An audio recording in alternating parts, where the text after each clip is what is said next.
السلام عليكم ورحمة الله وبركاته. أخيارتا شرفتا احترامك إيا كرامة بدنا أدبانيني سلامينا وقت وعان ينور في عن بانيني رجينينا يكسو دوادا كنال كينان عافيماتك يدريالك عافيماتك نلوشا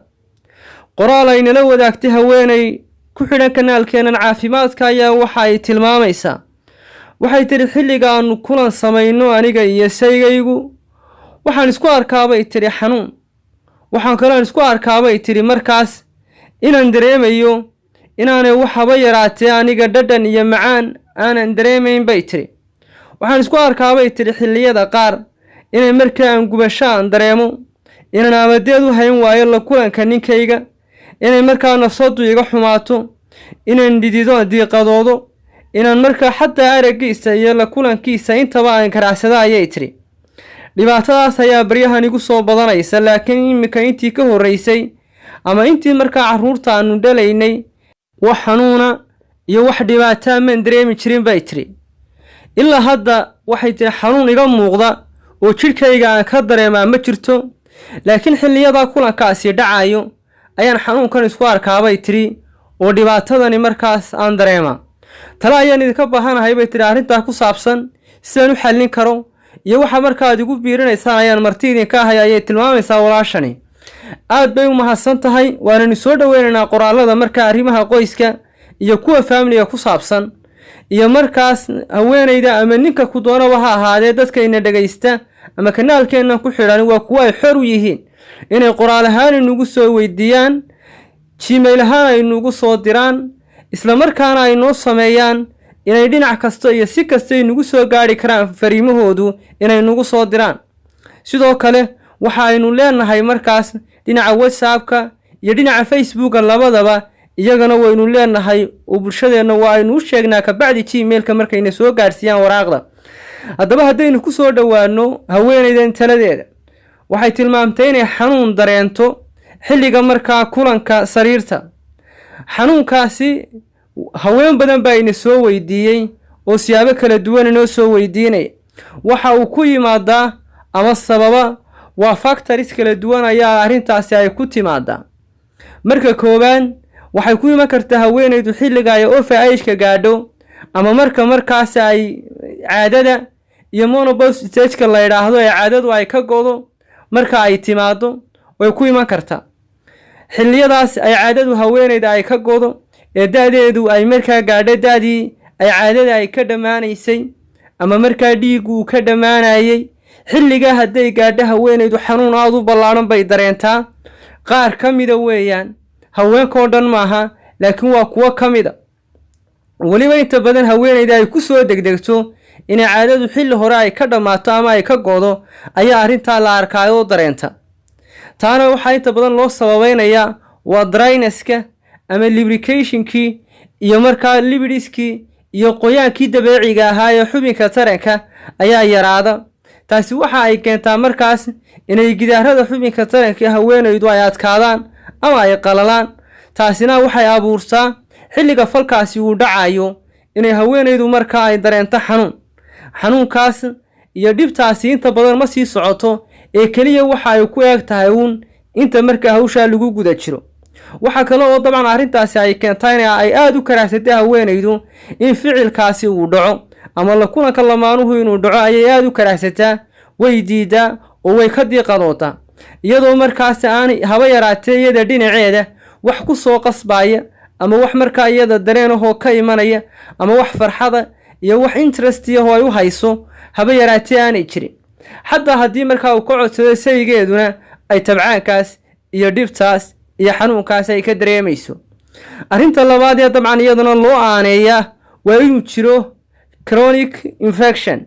waa caabuq daba dheeraaday laakiin inta badan haydhina oo aan haweenayda ku soo ifbixin caabuqaas inta badan waxa uu ka iman karaa dhinaca kelyaha waxa kale oo uu ka iman karaa xanuunada inta badan caabuqa ku dhaca marinka haweenayda afkiisa hore waxa kale oo uu ka iman karaa waxa jira bacteria normal flora ugu nool ama noolaha bacteriyada qayb kamida oo markaa area si dabiici ah ugu nool oo nafaqaysa oo ka qayb qaadata oo markaa wax dhibaato aan u geysan haweenka. bakteeriyadaasu haddii markaas ay noqoto pathogen ama ay isku bedesho mid waxyeello iyo dhibaato leh, waxa ay ka qayb qaadan kartaa haweeneydu inay aad u xanuunsato, inay xanuun dareento gaar ahaan xilliga kulankaasi uu dhacayo, inay markaa mashaakilaad fara badan ay isku aragto, inay xanuunku uu sii bato, in markaas ilaa la daweynayo caabuqa la ogaanayo dhibtaasi way isku aragtaa. taasna xalkeedu waxa uu noqonayaa inay haweeneyda marka koowaad la baadho waxa ku sababaya rasmiga la ogaado. haddii markaa infection iyo caabuqu jiro si fiican loo daweeyo oo dawooyinkii la siiyo. waxa kale oo iyaguna xilliyada qaar ka qayb qaata arrintan inay markaa haweeneydu ay qaadato wax loo yaqaano miscontraception-ka waxaa la yidhaahdaa waxyaabaha inta badan haweenku ay dhasha ku kala koriyaan ayay si qaldan u qaadanaysaa haweeneydu, ama xaddigii aan loo baahnayn bay qaadanaysaa. waxyaabaha inta badan hadday noqoto dawooyinka la isticmaalo haweenku ay dhasha ku kala koriyaan, iraabka la qaato, taasina waxa ay keentaa inay khalkhal dhinaca hormoonada ahi ay dhacaan oo haweeneydii khalkhal badan uu ku yimaado, xanuun badan ay ka dareentay eeriyadaas qaybta macdanta, gaar ahaan xilliga ficilkaas ay lamaanuhu ay samaynayaan ama isku soo dhawaadaan ama kulankaasi uu dhacayo, in haweeneydu ay xanuun badan iyo dhibaato badan ay dareento. waa haddii dawooyinka caruurta kala goriya ee kuwa afka laga qaato iyo kuwa iraabka iyo kuwa protectionka ah ee la xidhaba intaba xanuun ayay keenaan. haddii markaas xilliga ay ficilkaas samaynayaan ay protection xidhaan lamaanaha mid ka mid uu xidhan yahay, taasina xilliyada qaar waxay keentay haweeneydu inay xanuun dareento oo gaar ahaan ninku uu xidhan yahay waxyaabaha inta badan blastikiska ah ee la xidho ama haweeneydu ay gashato. taasi haddii ay dhacdana iyaduna way ka qayb qaadataa oo dhibtani way abuurantahay oo waa la arkaa. waxyaabaha kale ee kasii qayb qaata waxaa ka mid a inay haweeneydu ay isticmaasho dawooyinkaasoo inta badan dawooyinka qallajiyayaasha oo overdose oo xaddaafa haddii ay qaadato, dawooyinkaasi waxay ku abuuraan inay laayaan bakteeriyada dabeeciga ah ee ku dul nool ama markaa ku nool ninkaxa iyo gudaha xuubka taranka ee haweeneyda, kaasoo ka qayb qaadata inay dufanayso oo lubricationka ay ka qayb qaadato oo caafimaadka meesha ay ka qayb qaadato. oo waxa kaloo ay ku samaysaa ingulfs waxa la yiraahdo, waxay ku samaysaa inay bakteeriyada markaas iyadu fooriyaanka ah ee dabadda ka soo weeraraysa inay la dagaalanto oo ay ka difaacdo haweenka. haddaba haweenka inta badan iyagu qaata dawooyinka saayidka ee xaddaafka ee xilli kasta qaata, gaar ahaan dawooyinka antibiotica la yiraahdo ee qallajiyayaasha ahi, waxa ay keentaa eeriyadaas inay dry noqoto,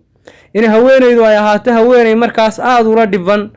xanuunka ka soo gaadhaya bakteeriyada ay ka laynayso ee dabeeciga ahayd ee markaas sida tooska u nafaqaynaysay ee aan jidhka waxba yeelayn ee ay ka dilayso markaa dawooyinkaasi ay ka dilayaan. dawooyinka kale iyagana la yidhaahdo hormonal drugska, dawooyinka kale painkilleriska ahi ayaan iyaguna la mahadin oo ay ka qayb qaataan xilliyada qaar haweeneyda inay ka dhigi karaan jidhkeeda mid daraaya oo marka haweeneydu aanay amateed iyo raaxa aanay ka helin xilliga kulanka sariirta la iskugu imanayo oo markaa dhibaatooyin badan ay ku yimaadaan. haddaba kuwan aynu soo tilmaamnay waxaa kaloo iyaduna baal socota haweeneydu iyadu qudheedu isku dawaqsan oo markaa madax xanuun badan dareemaysa oo fakar badan dareemaysa oo stresska iyo frustrationku hareeyay oo markaa dhibaato badan iyadana ka cabanaysa dhinaca xagga nolosha ha noqoto, walwal kale nololeed oo ku soo baxay ha ahaato. all that things haddii haweeneydu iyaduna ay dareento, waxay lagu arkaa inay markaa haweeneydu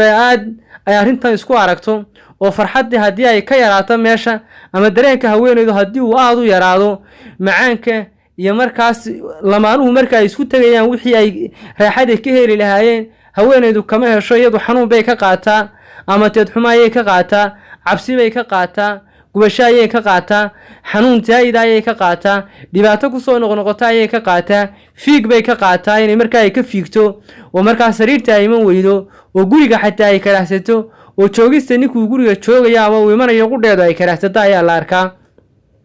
haddaba kuwani mid kastaaba waxay u baahan yihiin in si gooniyo loo daweeyo. haweeneydu hadday isticmaasho waxyaabaha ubadka kala goriya ama waxyaabaha inta badan lagu kala sameeyo in markaa caruurka lagu kala fogeeyo, inay joojiso ayaa qurux badan oo sida ugu dhaqso badan ay faraha uga qaato.